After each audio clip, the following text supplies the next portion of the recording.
Nós queremos prosseguir com o assunto que já começamos antes. O assunto que é a instituição da família e os tempos do fim. E o tema geral da conferência, como os irmãos sabem, a família normal... é cristã normal, né?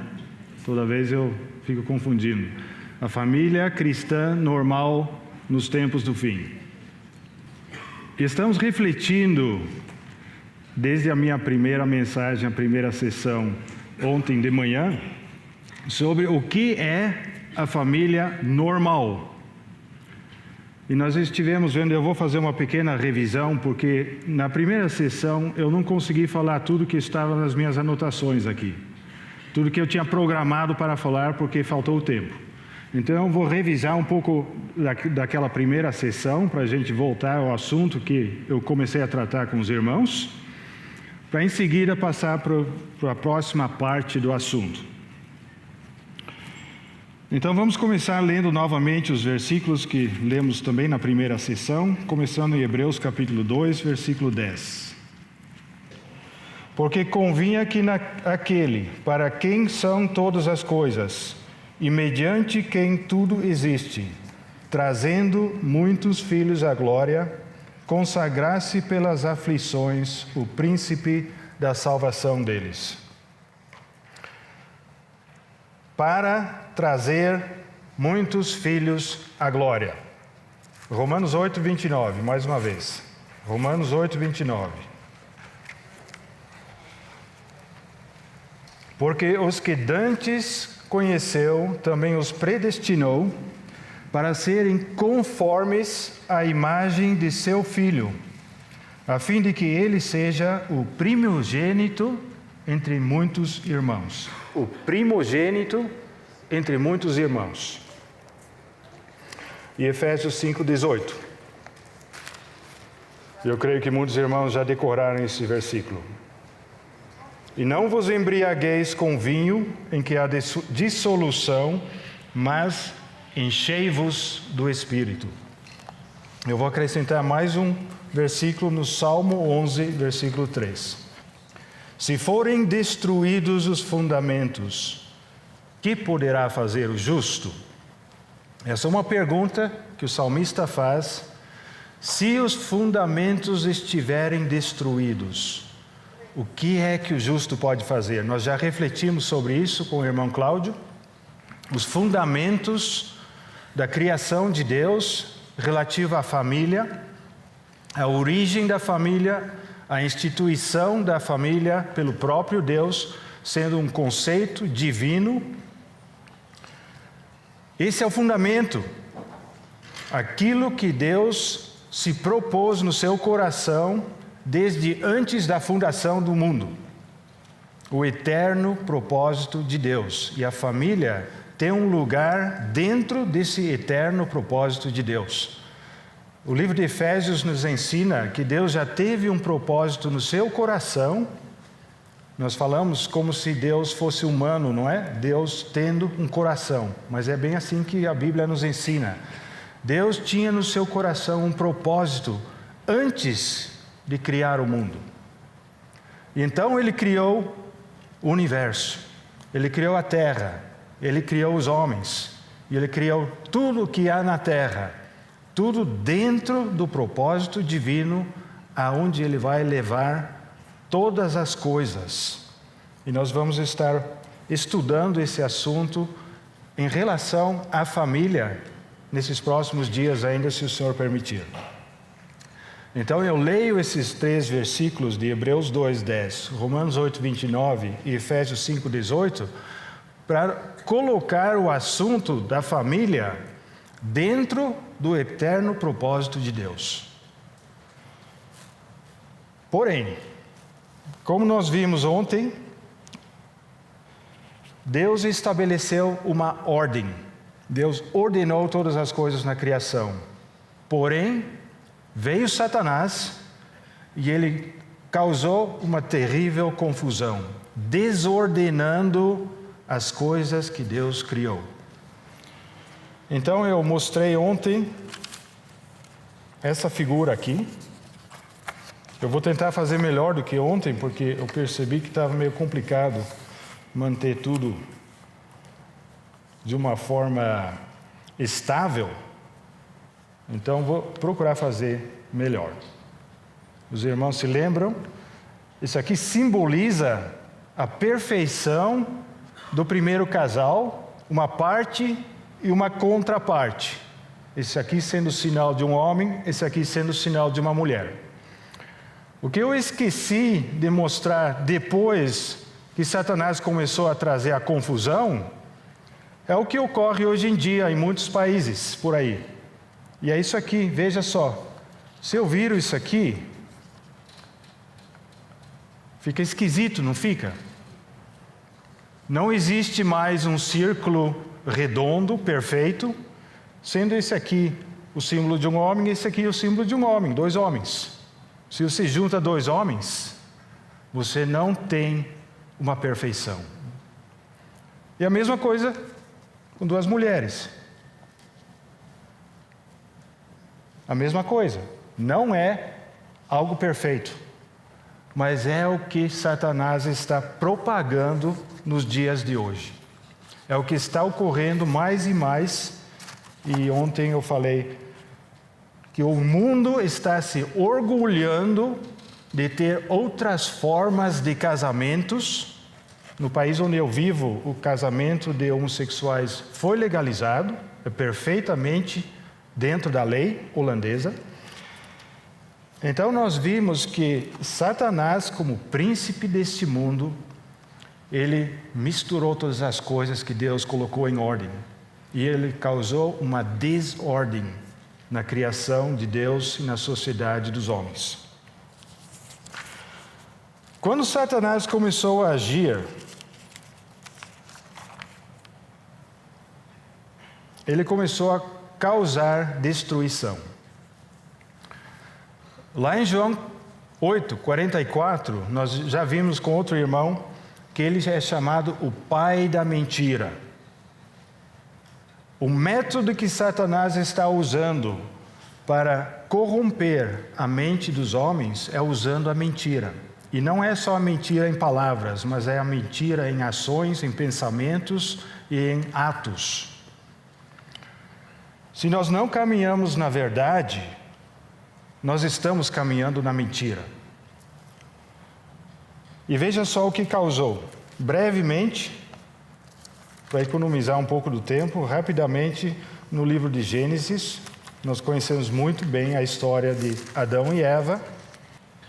Nós vimos lá que Satanás se apresentou na forma de uma serpente e falou uma mentira para Eva. Ele apresentou para Eva como seria agradável se ela desobedecesse a Deus.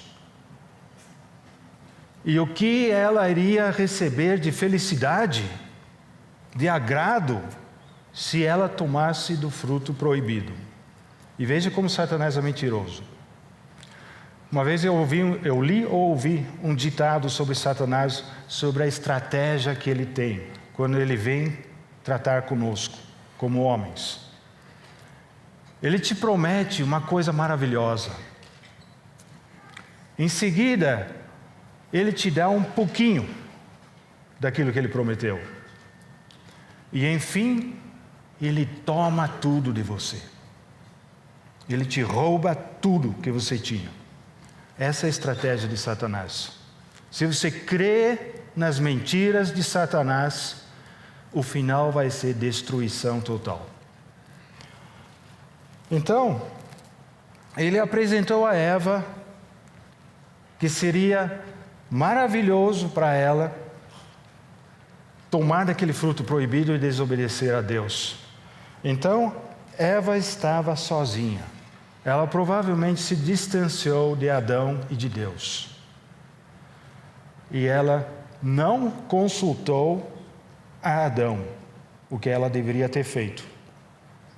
Ela não consultou a Adão. Mais tarde a gente volta nesse assunto.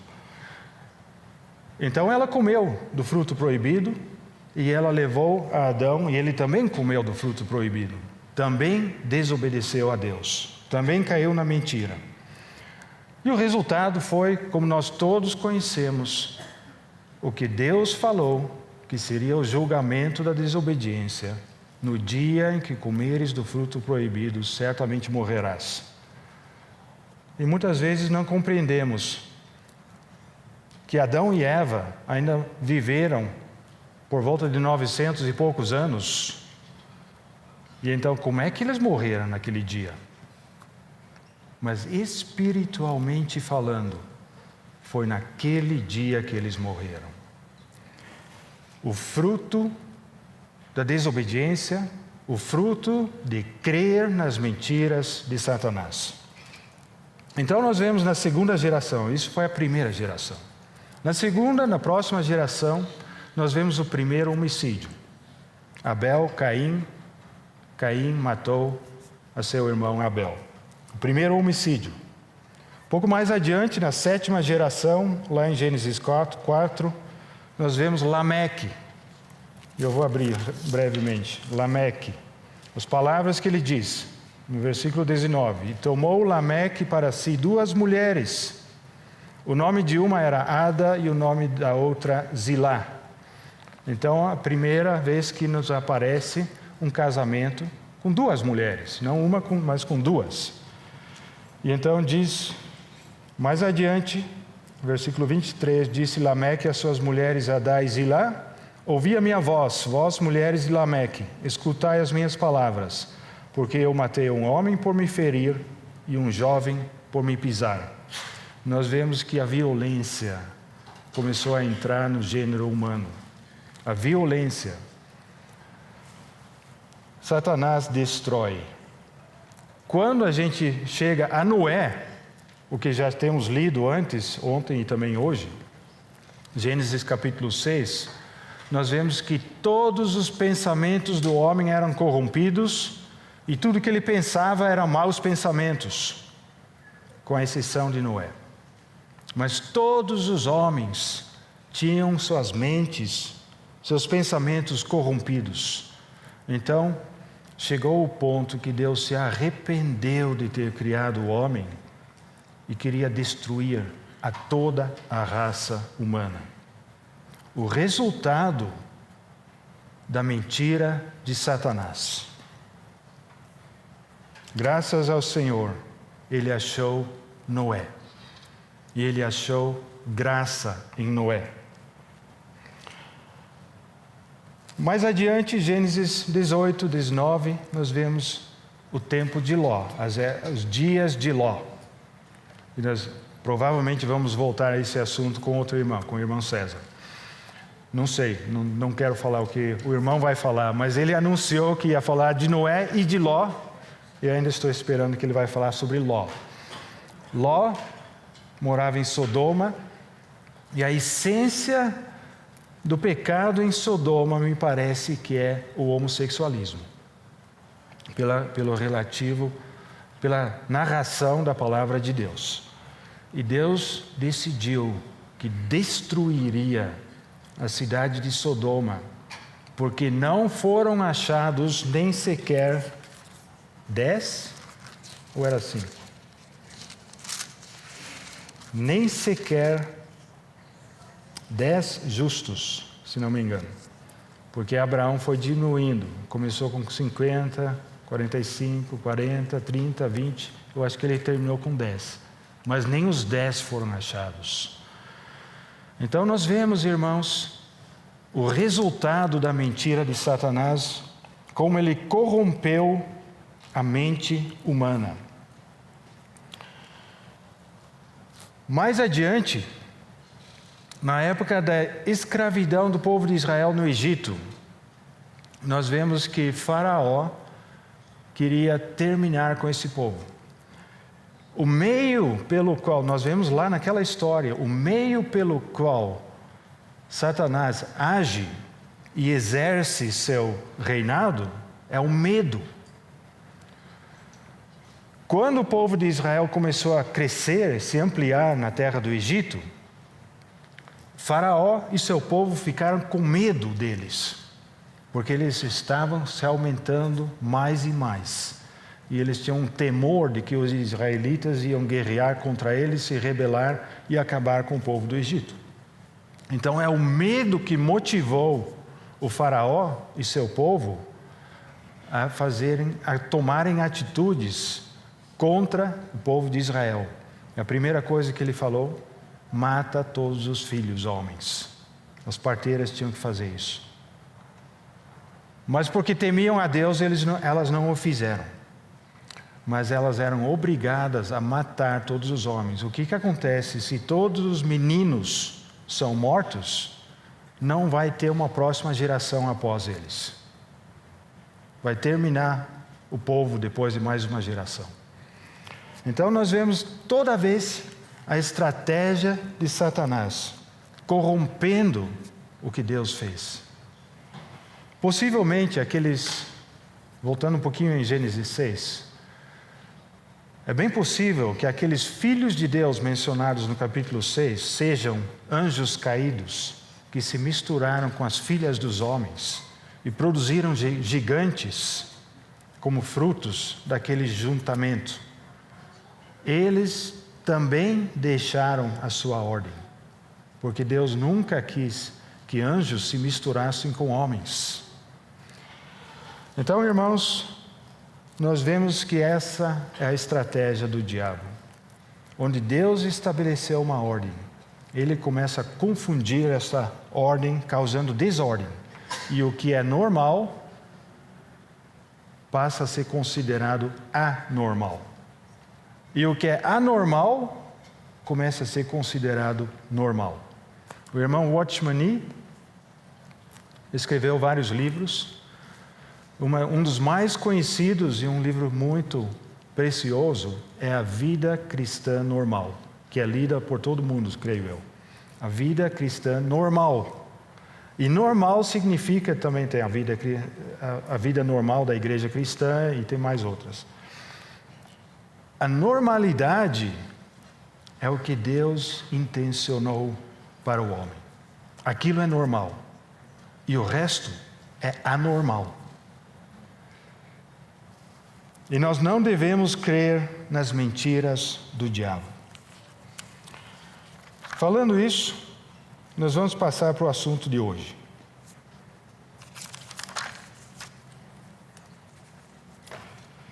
E vamos ler novamente Gênesis capítulo 2. Para hoje eu tenho duas partes. E a primeira parte é como se forma uma família normal, de acordo com a palavra de Deus. Gênesis 2, 22. E da costela que o Senhor deu, Deus tomou do homem, formou uma mulher e trouxe-a a Adão. E disse Adão: esta é agora osso dos meus ossos e carne da minha carne. Esta será chamada mulher, porquanto do homem foi tomada. Portanto deixará o homem o seu pai e a sua mãe, e apegar-se-á a sua mulher, e serão ambos uma carne. Deus tirou a costela de Adão, formou Eva e a trouxe para Adão. Esse foi o primeiro casamento. Deus fez uma mulher e a deu a Adão. Depois, é dito aqui, o homem deixará seu pai e sua mãe, então o filho homem, deixa seu pai e sua mãe e apegar-se-á a sua mulher, se unirá à sua mulher. Então eu queria pensar um pouquinho sobre a maneira em que esse homem, esse filho, deixa seu pai e sua mãe para se unir à sua mulher. Eu creio que estou vendo bastante jovens aqui.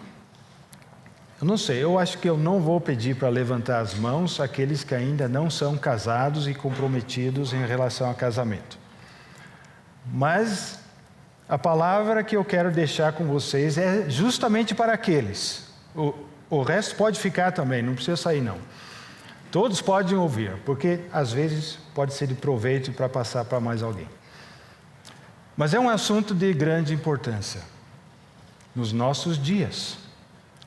Como é que os filhos, quando crescem, devem se preparar para casar e se unir à sua mulher? Porque aqui está falando que é o homem que deixa pai e mãe e se une à sua mulher. Então vamos ver um capítulo, exemplo, que nós vemos em Gênesis 24, ilustrativo de como a Bíblia ensina um método de como um filho achou uma esposa. Gênesis 24.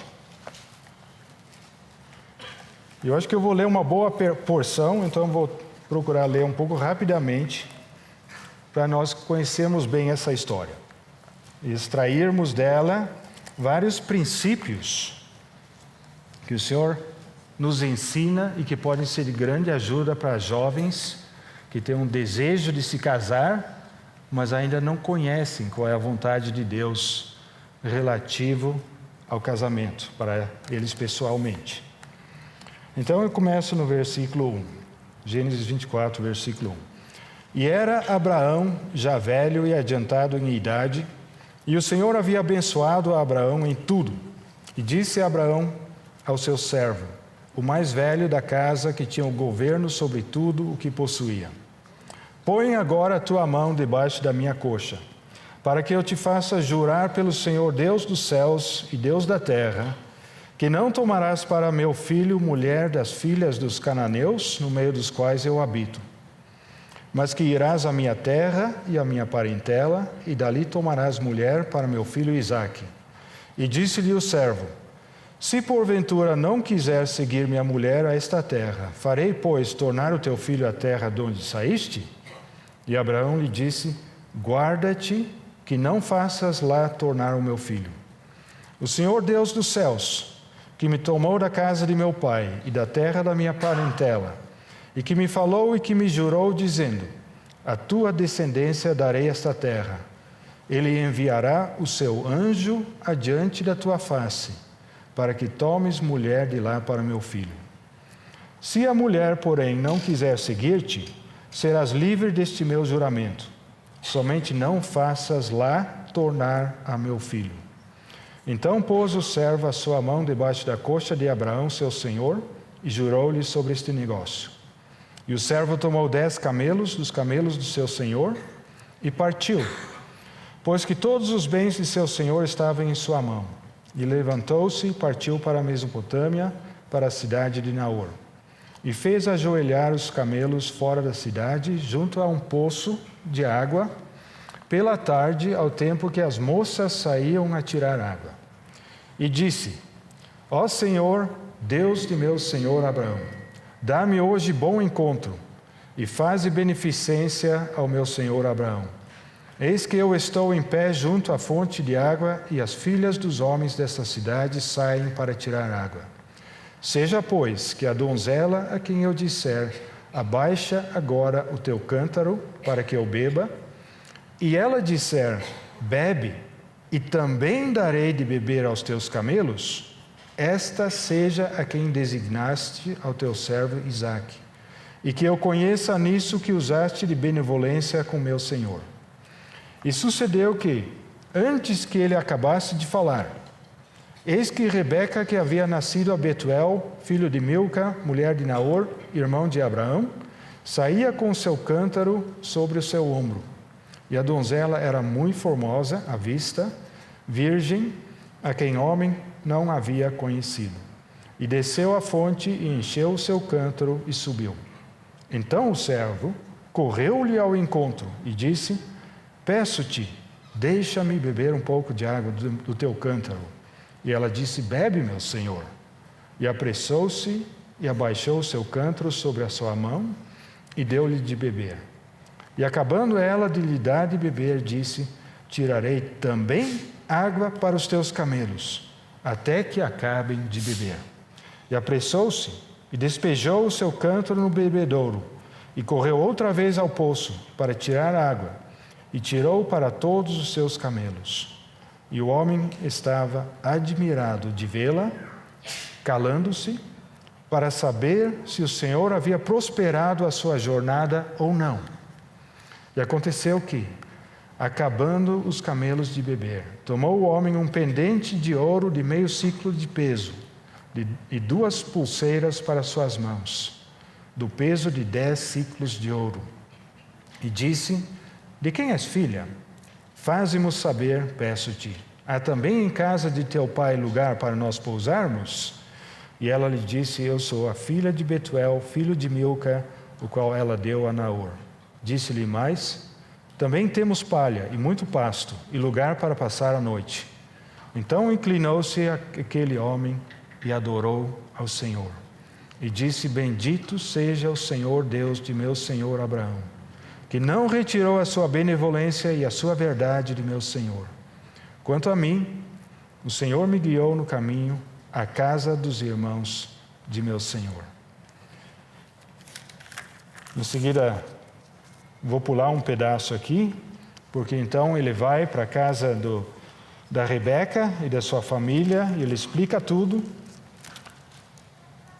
E quando ele terminou de falar o seu relato, de como ele tinha orado e sido enviado, e como o Senhor confirmou a sua vontade para ele, dando o sinal que ele tinha pedido. Versículo 49. Agora, pois, se vós haveis de fazer benevolência, agora é o servo falando com a família. E verdade, a meu Senhor, fazei-mo saber. E se não, também mo fazeis saber, para que eu vá à direita ou à esquerda. Então responderam Labão e Betuel e disseram: do Senhor procedeu este negócio. Não podemos falar-te mal ou bem. Eis que Rebeca está diante da tua face. Toma-a e vai-te. Seja a mulher do filho de teu senhor, como tem dito o Senhor. Em seguida ainda vem aquele episódio de que ele deseja partir e eles ainda desejam que ela fique mais uns 10 dias para poder despedir direitinho, para ter um tempo de se acostumar à situação nova, que ela vai partir para longe, não vem mais para casa. E ele não dá tempo. Ele diz: eu preciso ir. O Senhor confirmou. Agora nós precisamos agir. E chega o momento que o irmão e o pai pedem à própria moça: você quer ir com ele? E ela disse: sim, eu irei. Só um parênteses aqui, irmãos. Eu lembro muito bem que anos atrás, um irmão muito idoso, que estava morando na Austrália, tinha sido missionário na Índia e nos Filipinos, ele veio nos visitar, pregou uma mensagem sobre esse capítulo, relatando aqui que esse servo é uma figura do Espírito Santo, que Abraão é a figura do Pai que está nos céus, e que Isaac é a figura de Jesus Cristo, Filho de Deus, e que o Espírito Santo foi enviado pelo Pai para procurar uma noiva para o Filho. E aquilo tocou bastante no meu coração. Não é uma história por si própria, mas essa história fala de uma verdade espiritual que nós devemos ter na frente das nossas mentes, dentro das nossas mentes, nos nossos corações. E esse é o contexto em que queremos colocar o assunto da família e a formação de uma nova família. Abraão era idoso, você sabe muito bem que ele teve Isaac quando ele já tinha 100 anos de idade, ele já era idoso, ele não sabia quanto tempo viveria ainda, e ele queria providenciar para o seu filho uma noiva, uma esposa, para a próxima geração, mas não qualquer uma. Então vamos ver aqui alguns princípios que nós podemos aprender nessa história, para aqueles que ainda estão nessa situação, que desejam se casar, mas ainda não conhecem qual é a vontade de Deus para se casarem. Então siga os princípios que Deus nos ensina na sua palavra. A primeira coisa que esse servo faz, ele leva o caso de volta para Deus. Faça isso, jovem. Leve o caso para Deus. Busque em primeiro lugar a sua vontade. Busque o seu reino e a sua justiça. Todas as demais coisas serão acrescentadas. O servo ora. Ele recebeu uma comissão de ir na terra de Abraão. E ele chega lá e ele pensa, como é que eu vou saber quem que vai ser que eu vou ter que escolher para o filho do meu patrão? Então ele ora a Deus, ó Senhor, mostra-me. Ele pede um sinal. É versículo 7 e versículo 12.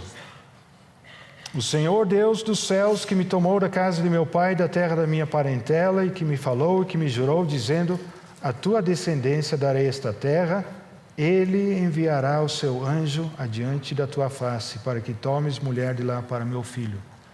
E depois versículo 12, e disse, ó Senhor Deus de meu senhor Abraão, dá-me hoje um bom encontro, e faze beneficência ao meu senhor. Então, Abraão disse para ele, um anjo vai diante de você, ele vai escolher por você. Então ele chegando lá, ele pede a Deus, mostra Senhor, usa de bondade para comigo e para com meu patrão. Faça bem-sucedida a minha comissão. E ele coloca um sinal. O segundo princípio é confie no Espírito Santo para agir por você. Se o Espírito Santo está agindo, ele não vai escolher qualquer uma. Não considere um incrédulo ou uma incrédula, dos dois lados. Não considere casamento com alguém que não é nascido novamente. Porque a palavra de Deus claramente diz, aqui nesse texto, Abraão proíbe o servo de escolher uma moça dos povos no meio dos quais ele habita. Ele também proíbe o servo de levar o filho de volta para a terra de onde ele veio. Porque Abraão era um homem que recebeu uma visão de Deus. E ele sabia que ele tinha que viver nessa terra que Deus prometeu para ele. Então o filho também não podia voltar. O filho também devia habitar na terra da promessa.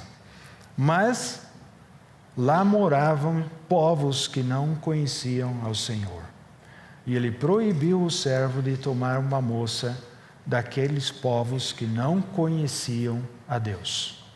Isso é um princípio. Se o Espírito Santo está guiando, se você está buscando com quem vai se casar, ele não vai escolher uma pessoa que não nasceu novamente para você. 2 Coríntios 6, no Novo Testamento, Paulo explica claramente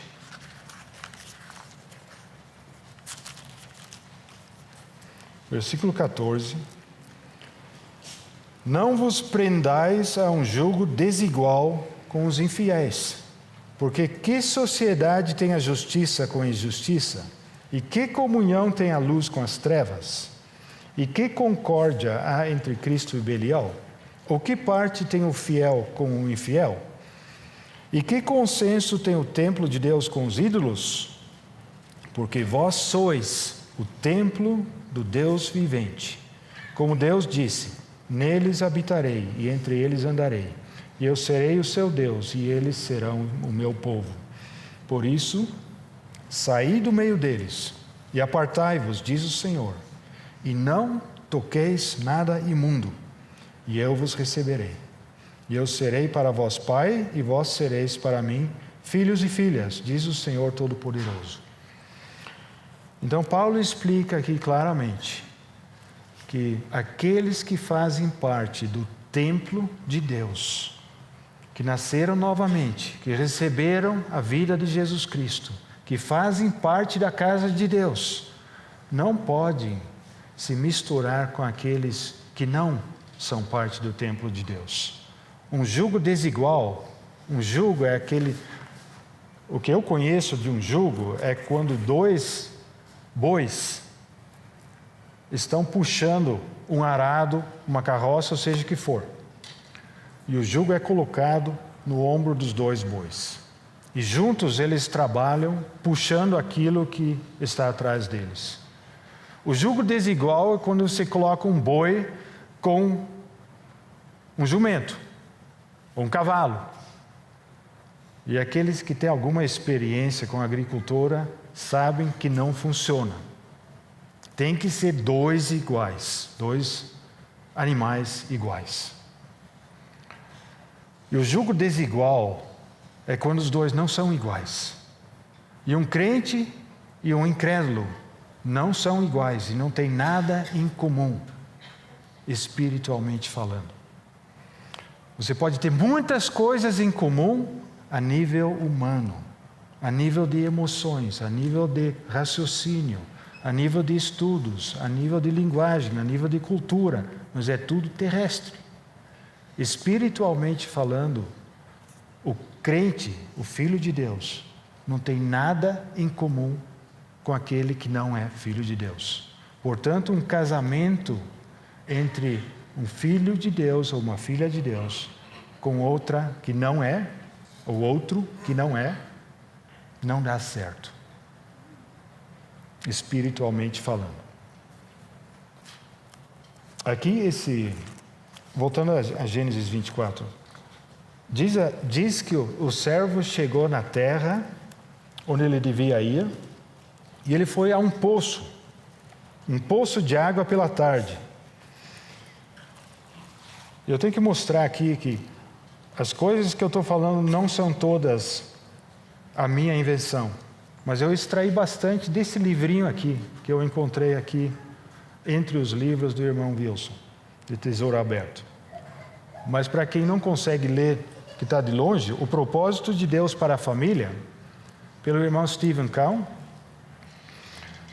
Eu não sabia que esse livro estava em português, mas se vocês quiserem comprar, eu não sei quantos exemplares o irmão Wilson tem aqui em estoque, mas vale a pena reler aquilo, porque eu só estou tirando alguns princípios desse livro. Mas o irmão Stephen pregou essas mensagens em 1974, quando ele era jovem. Hoje ele está com 105 anos. Então, os que calculam rapidamente, ele devia ter uns 60 e poucos na época. Ele representa esse poço de água como o lugar onde a graça da vida jorra. O lugar onde é o ajuntamento dos cristãos, onde eles buscam a água da vida. Então ele mostra que, por essa razão, você não deve procurar alguém que não seja do povo de Deus. O terceiro princípio: esteja atento para a beleza de caráter e não só para a beleza exterior. Quantas vezes Satanás trabalha nas nossas vidas e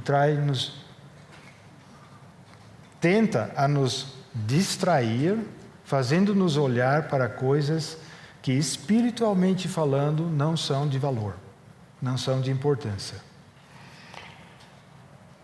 Nós somos atraídos como homens pela beleza exterior. Eu confesso a vocês que foi meu caso também antes de casar com a Karima. Eu fui atraído primeiramente pela beleza exterior. Mas não foi a razão que eu casei com ela. Nós devemos olhar, como nós vemos aqui nesse capítulo de Gênesis 24, para a beleza interior. Porque a Rebeca era muito formosa, diz o texto. Mas qual a convicção que esse servo recebeu? de que ela era a escolhida para o filho do seu Senhor, é o sinal que ele pediu. Ele ia pedir apenas água para si mesmo. Um viajante que chega lá com os camelos e está com sede e pede à moça para dar um pouco de água para ele. 1 copo, 2 copos, 3 copos talvez. Aí chega, né? Mas aí ele pede ao Senhor que essa moça não dê só aqueles poucos copos de água que ele consegue tomar, mas dê também aos camelos. E eu não sei se os irmãos sabem quanto que um camelo consegue beber. Eu não sei exatamente, mas eu ouvi falar que é muita coisa. E ela, por si própria, deu de beber primeiro ao servo, ao estranho que estava lá, sem conhecer quem que era, e por si própria ofereceu de dar de beber a todos aqueles 10 camelos também, que era um trabalhão. E então, diz, o homem estava admirado de vê-la, calando-se para saber se o Senhor havia prosperado a sua jornada ou não. Se ela não tivesse dado de beber a todos aqueles camelos, o servo saberia, esta não é a escolhida para o Isaac. Então ele estava atento, ele estava admirado de vê-la, ele estava sentado, olhando, calado, vamos ver o que acontece. Mas ele queria a confirmação da beleza de caráter nessa moça. Provérbios, capítulo 10, 30.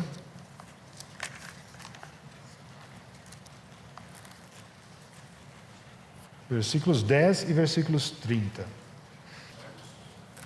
Provérbios 31, desculpa, eu devo ter falado errado. Provérbios 31, versículo 10. Mulher virtuosa, quem a achará? O seu valor muito excede ao de rubis. Mulher virtuosa. Versículo 30. Enganosa é a beleza e vã a formosura. Mas a mulher que teme ao Senhor, essa sim será louvada. Não tem nenhum problema se a moça é bonita. Tudo bem. Mas não olhe só para a beleza exterior da moça.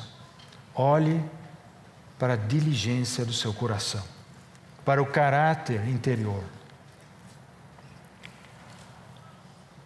Busque aquela que teme ao Senhor. O propósito de Deus é de fazer uma unidade. O homem deixará pai e mãe e se apegará à sua mulher e serão os dois uma só carne. Se formarão uma nova unidade, mas essa nova unidade tem que se juntar no mesmo nível de desejo para o Senhor, no mesmo nível de vida, no mesmo nível de temor do Senhor. Então, você tem que pensar assim, se você está considerando uma moça, será que nós juntos poderemos servir ao Senhor? Será que, se o Senhor nos juntar, nós juntos estaremos servindo ao Senhor?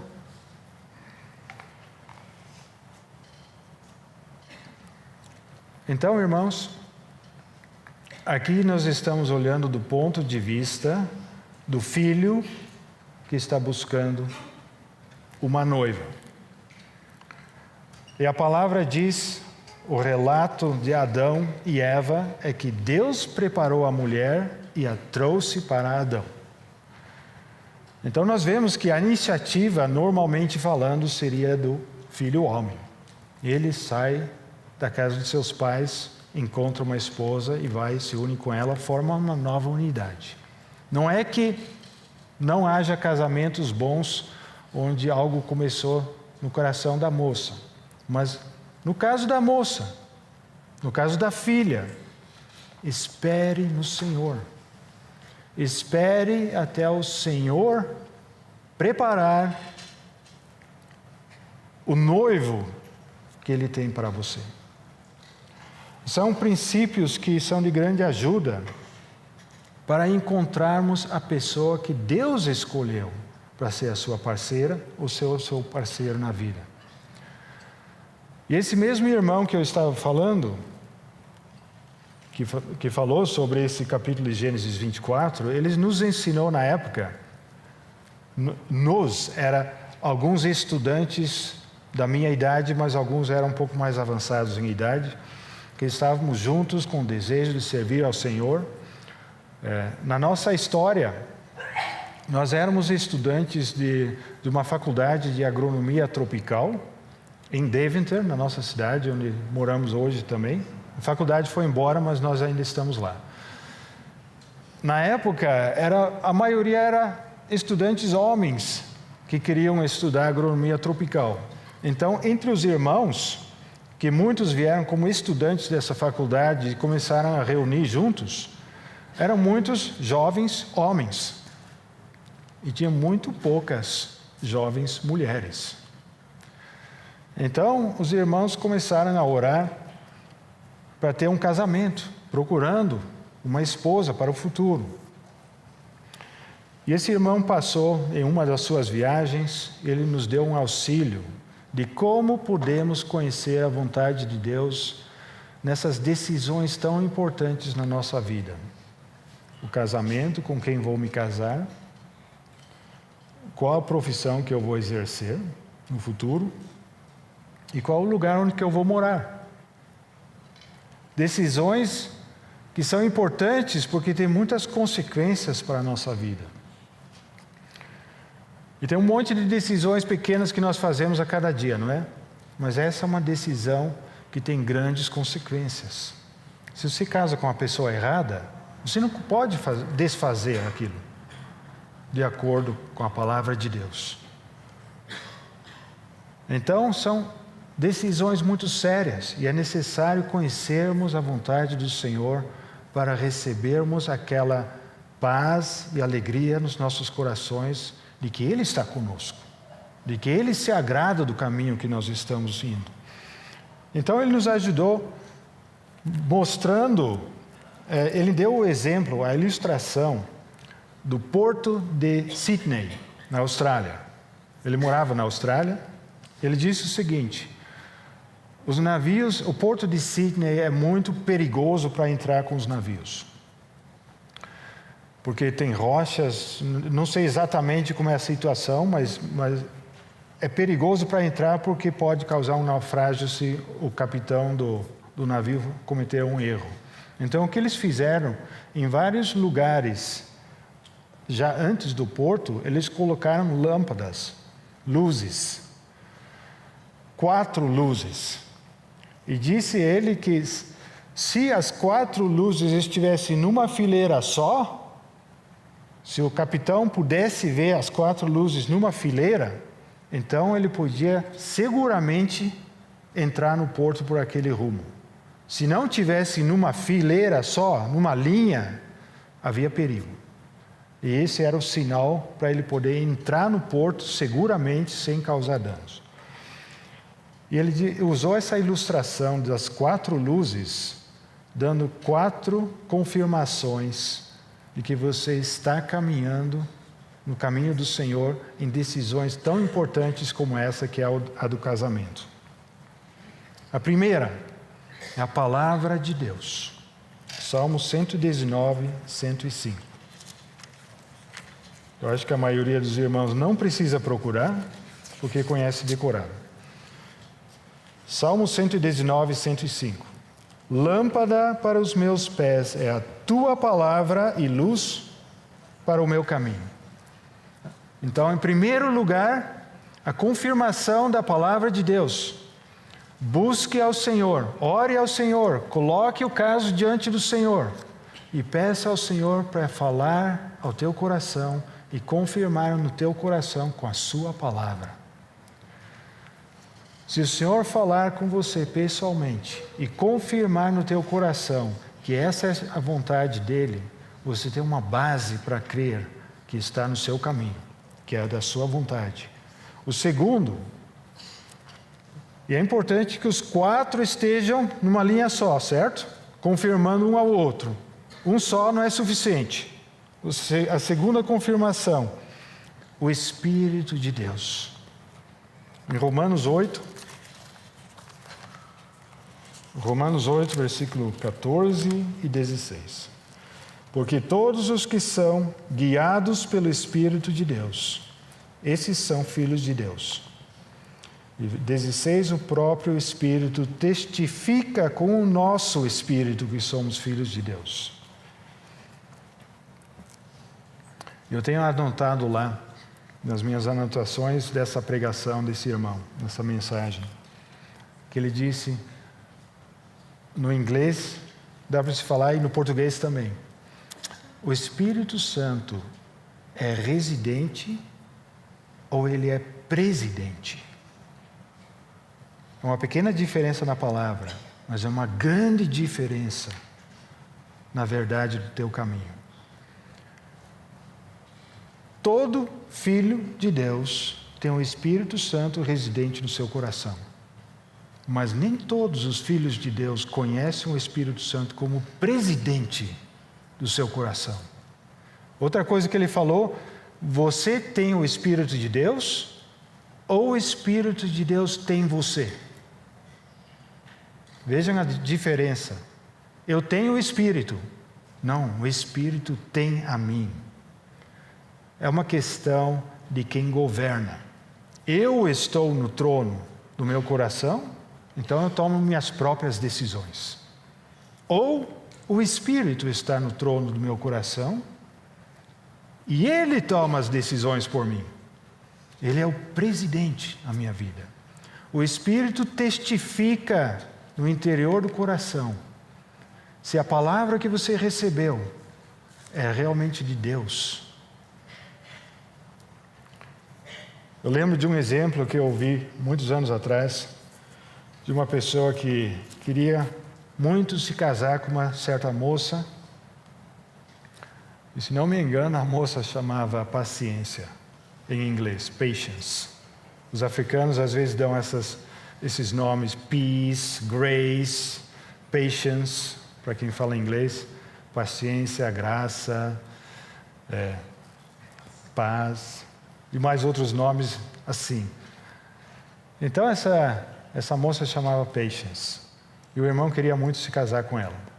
Mas ele sabia que ele tinha que buscar a vontade de Deus, então ele pediu a Deus, ó Deus, fala meu coração e confirma a tua vontade. Ele abriu a Bíblia e ele viu uma palavra lá, vocês têm necessidade de paciência. E ele sabia imediatamente, essa é a resposta de Deus. Tendes necessidade de paciência. Mas o coração dele não estava aberto para receber qualquer resposta de Deus, mas já estava programado para receber uma confirmação dessa pessoa que ele já tinha escolhido para si. A gente pode se enganar, irmãos. É por isso que tem mais um terceiro. A paz de Deus. Colossenses 3,15. Colossenses 3,15. E a paz de Deus, para a qual também fostes chamados em um corpo, domine em vossos corações e sede agradecidos. Se nós colocarmos a situação diante do Senhor, Senhor, tu me deste uma palavra, o Espírito testifica, eu estou disposto a receber o governo do Espírito Santo na minha vida. Se Ele confirmará a minha jornada ou não, nós lemos no versículo em Gênesis 24. Então eu coloco diante de Deus e peço ao Senhor, Senhor, dê-me a tua paz, se isso realmente vem de ti, paz interior, e se não, remove essa paz interior. Eu já tive essa experiência de que quando eu estava num determinado caminho que pensava que era de Deus, mas a paz estava indo embora, que eu me sentia inquieto e que eu tive a impressão, o registro interior, o registramento interior de que Deus não estava comigo naquele lugar. Eu ouvi testemunhos de outros irmãos assim. A paz é removida e em lugar da paz vem uma inquietude dentro do teu coração. Se isso acontece, volte atrás, volte para Deus e peça de novo: é realmente da tua vontade, Senhor, ou não é? E enfim, a quarta luz, a família de Deus. Essas três primeiras, ainda existe um risco de você se enganar a si mesmo, porque o seu coração é enganoso e pode te enganar. Quem o conhecerá? Enganoso é o coração. Mas o quarto envolve outros irmãos, a família de Deus, a comunhão dos santos. Se chega um momento que você tem uma convicção de que aquela pessoa deve ser a pessoa escolhida para você se casar, apresente o caso a outros irmãos mais maduros, talvez não a toda a igreja de uma vez, né? Mas talvez aos presbíteros da igreja, aos seus próprios pais, se eles são crentes.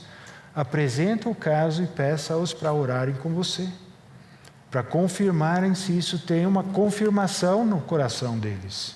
Eles que não são preconceituosos, como você pode ser. Não estou dizendo que você é, mas você pode ser.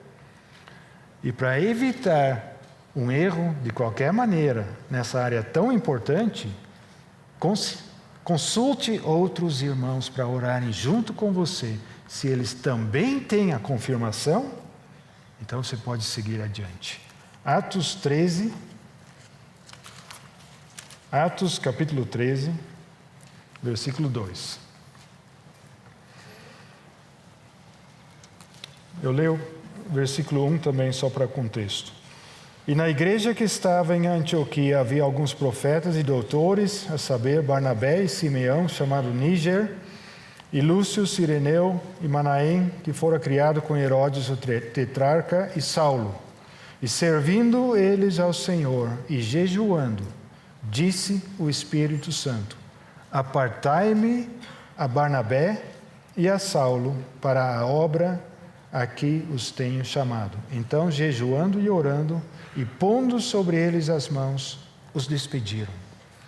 Aqui diz o Espírito Santo: apartai-me esses dois para a obra a que os tenho chamado.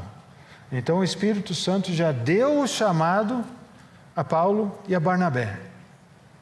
E falou a esses irmãos reunidos, que estavam orando, servindo ao Senhor, jejuando, falou a eles: agora separai aqueles dois, envia-os para a obra, e eles colocam as mãos sobre eles e os enviam. Então houve claramente a confirmação desses outros irmãos de que o chamamento que esses dois tinham era do Senhor pelo Espírito Santo.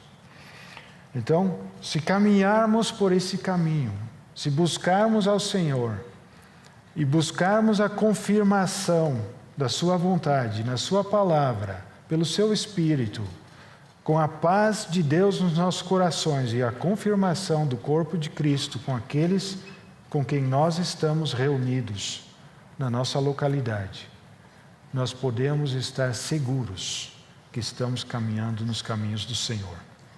Esse irmão disse para nós jovens: não se preocupe, não fique ansioso com essa situação, porque o bom pastor das ovelhas, ele sabe como guiar as suas ovelhas.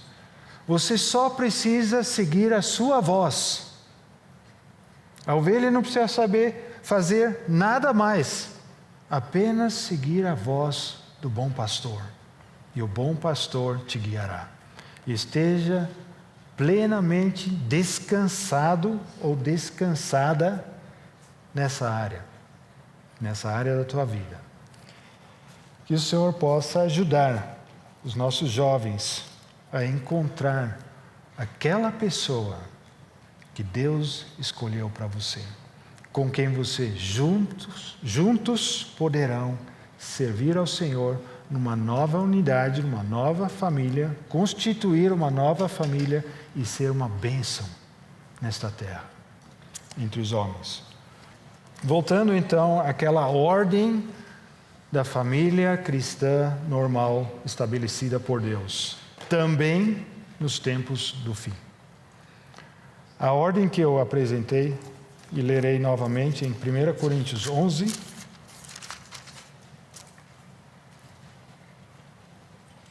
versículo 13, e eu leio também versículo 7. 1 Coríntios 11, 3. Mas quero que saibais que Cristo é a cabeça de todo o homem, e o homem é a cabeça da mulher, e Deus a cabeça de Cristo. E 7. O homem, pois, não deve cobrir a cabeça, porque é a imagem e glória de Deus. Mas a mulher é a glória do homem. Então eu mostrei que Deus está soberano acima de todos. O Filho, Deus o Filho, se humilhou, se colocou debaixo do governo, da autoridade de Deus. É uma hierarquia de autoridade. Deus Pai, Deus Filho, aí o homem em seguida sendo o cabeça da mulher, então a mulher debaixo da autoridade do homem, do seu marido, e os filhos debaixo da autoridade de ambos os seus pais. É o que a gente vê aqui. Só os filhos não são mencionados, mas nós vemos tudo isso no versículo 3.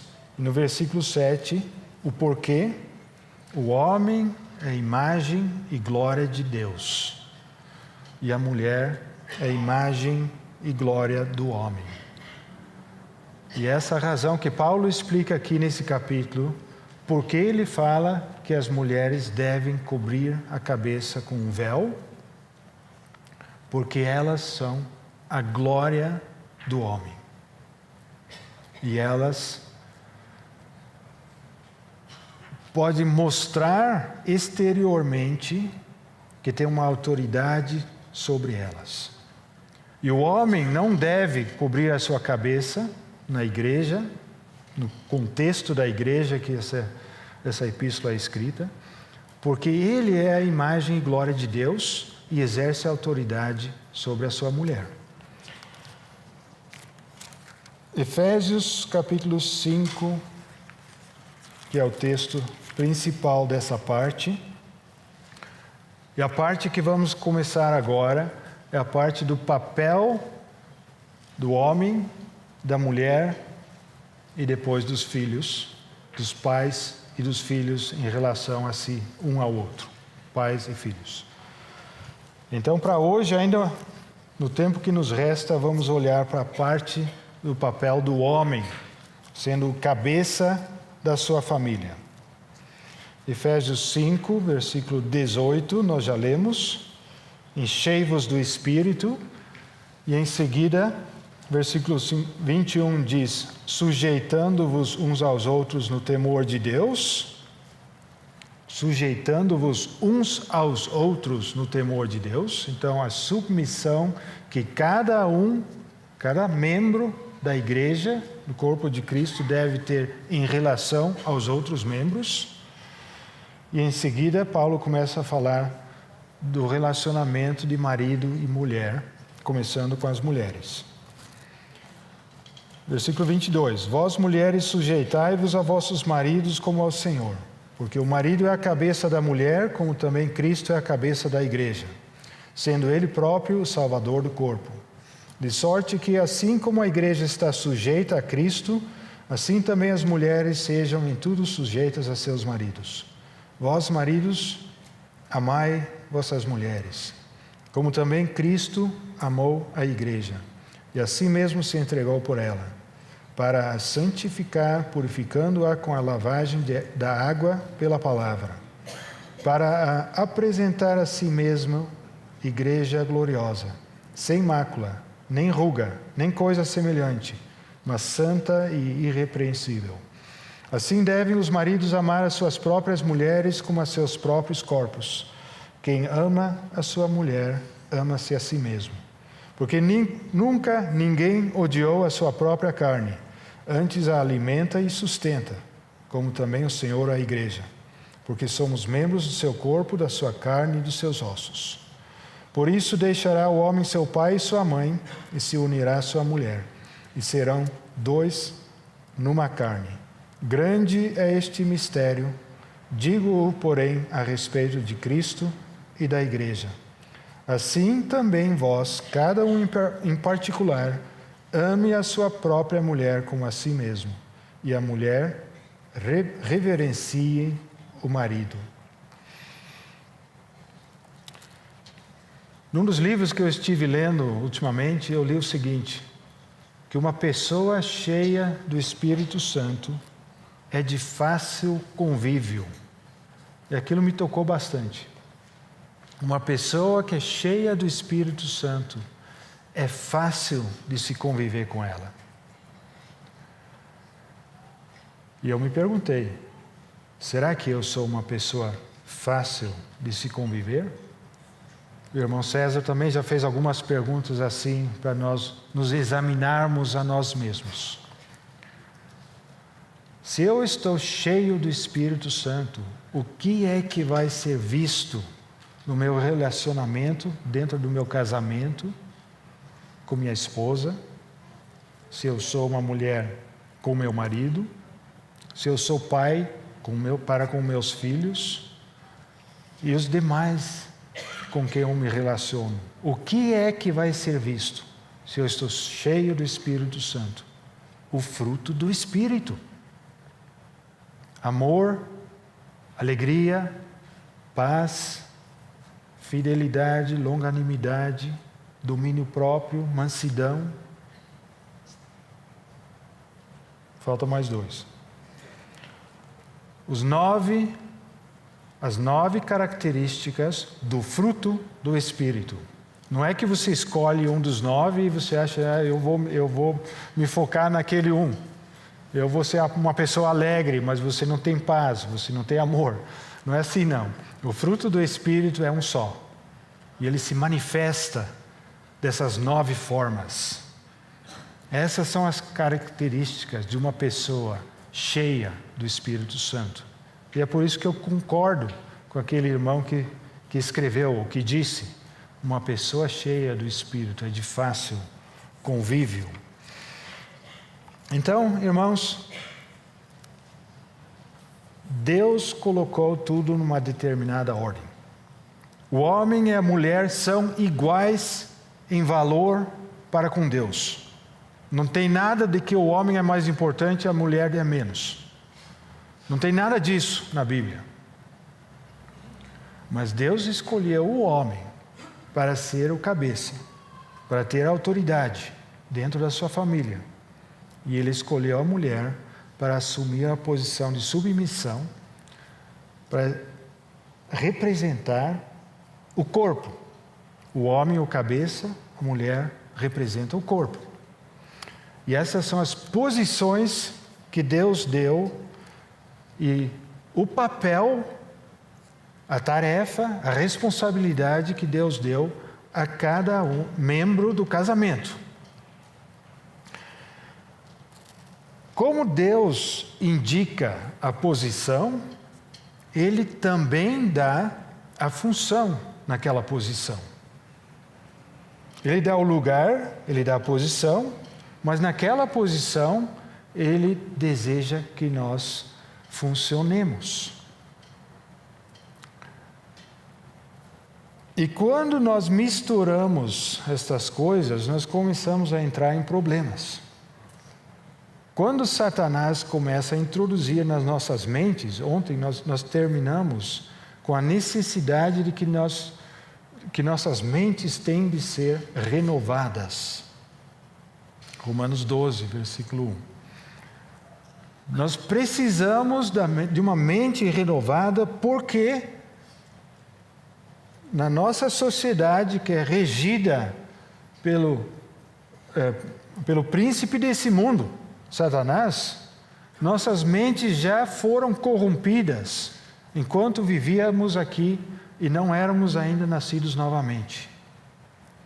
Nossas mentes já foram infiltradas por causa do pecado. E é por isso que uma vez que nascemos novamente, começa um processo de renovação da nossa mente. Os nossos pensamentos precisam ser refeitos de acordo com a vontade de Deus. É um processo que não ocorre de uma hora para outra, mas o Espírito de Deus começa a nos dar revelação na medida que ele encontra uma abertura nas nossas vidas para receber a direção do Espírito. Então aqui nós vemos algumas funções do homem como cabeça da sua família. Antes de falar das funções, o que é preciso para o homem? O homem não foi chamado para ser um mandão diante da sua esposa, para ser uma pessoa que diz: você sujeita-se a mim, porque a Bíblia diz que eu sou cabeça, você é o corpo, você tem que ser submissa. Essa não é a maneira de exercer a autoridade de forma alguma. A submissão da esposa é voluntária, é porque ela enxerga, porque ela vê que essa é a vontade de Deus para ela. Mas não é a exigência do marido que vai fazer com que a esposa seja submissa de acordo com a vontade de Deus. O próprio marido, antes de exigir alguma submissão da sua esposa, vai ter que se submeter debaixo da autoridade do seu cabeça, da sua cabeça. Eu fico confundido, porque a atualizada, se não me engano, diz o cabeça, e essa versão que eu tenho aqui diz a cabeça. Então agora eu não sei mais se é o ou se é a. Então me perdoem se eu misturo esses artigos aqui, mas eu creio que a mensagem fica clara. O cabeça representa a autoridade, e o corpo é submisso à cabeça. O cabeça não exige a submissão, mas ele se submete ao seu cabeça, à sua autoridade, que é o Senhor Jesus Cristo. Vai ser muito difícil para uma esposa se submeter a um homem que não se submete à autoridade de Jesus Cristo, porque ele não vai saber exercer a sua própria autoridade de acordo com a palavra de Deus. E assim se ocorrem muitos problemas nas famílias que temos hoje, mesmo na igreja. Então, algumas coisas que são da responsabilidade do homem como cabeça. Ele é responsável pelo sustento da sua família. Primeiramente, ele é o responsável para trazer as finanças que a família precisa para se sustentar. Nós já vemos isso lá em Gênesis 3, quando o Senhor dá o castigo devido à desobediência do homem e da mulher. Ao homem o Senhor diz: a terra vai produzir abrolhos, vai produzir ervas daninhas, e no suor do rosto você vai ter que trabalhar. Você vai ter que trabalhar na lavoura e você vai ter que se esforçar para ganhar o pão para a tua família. O sustento financeiro. Quando tem decisões para se tomar na família, o homem vai ter a palavra final, essa é a função da cabeça. Ele é a autoridade, ele vai ter que prestar contas à sua autoridade. Então, quando Deus fala com Adão, primeiro com Adão, onde você está, o que é que você fez, ele tem de prestar contas a Deus. E ele diz: eu estou nu. E o Senhor pergunta para ele: como é que você sabe que você está nu? Porque antes ele já estava nu, mas não sabia que estava nu. Mas depois de pecar, ele percebeu que estava nu. E Deus pediu contas para Adão. Ele colocou Adão na posição da sua responsabilidade como cabeça. Ele devia ter obedecido a Deus. Então, quando há decisões que têm de ser tomadas na família, não é que o homem vai determinar tudo e dizer: mulher, fica calada, você não fala nada, porque você é submissa. Eu que tomo as decisões aqui. Não é assim.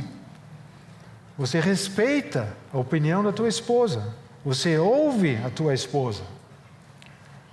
E você considera diante do Senhor se aquilo que tua esposa diz vem do Senhor ou não.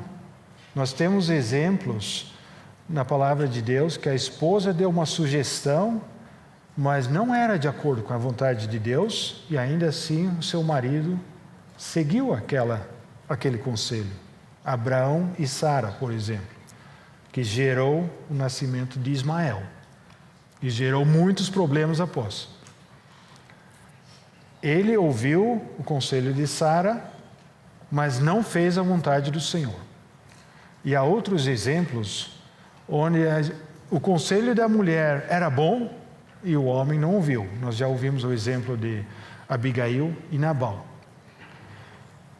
Então, irmãos, é a palavra final, mas é a palavra que juntos podemos colocar diante do Senhor. E se há alguma desavença, se há algum desacordo entre marido e esposa, então o marido vai ter que tomar a decisão final e se responsabilizar por essa decisão diante de Deus. E é importante esse aspecto, que nós vamos ter de prestar contas a Deus. O homem é o líder espiritual da sua família, a terceira função, como cabeça. Ele é o sacerdote dentro da sua família. Eu lembro ter ouvido anos atrás mensagens do irmão Stephen Cowan sobre liderança espiritual. E eu pensei, bom, provavelmente essas mensagens são para irmãos que são presbíteros, irmãos que têm várias responsabilidades de liderança na igreja, e provavelmente não é para mim. Eu era um novo convertido naquela época.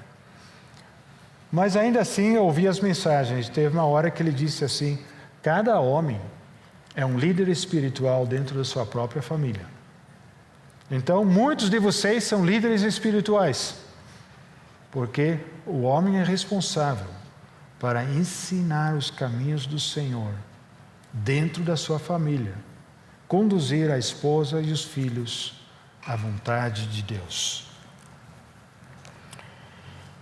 E nós vemos que aqui mesmo em Efésios, capítulo 6 no caso, que nós vamos estudar mais tarde, que o homem é o principal responsável para a educação dos seus filhos.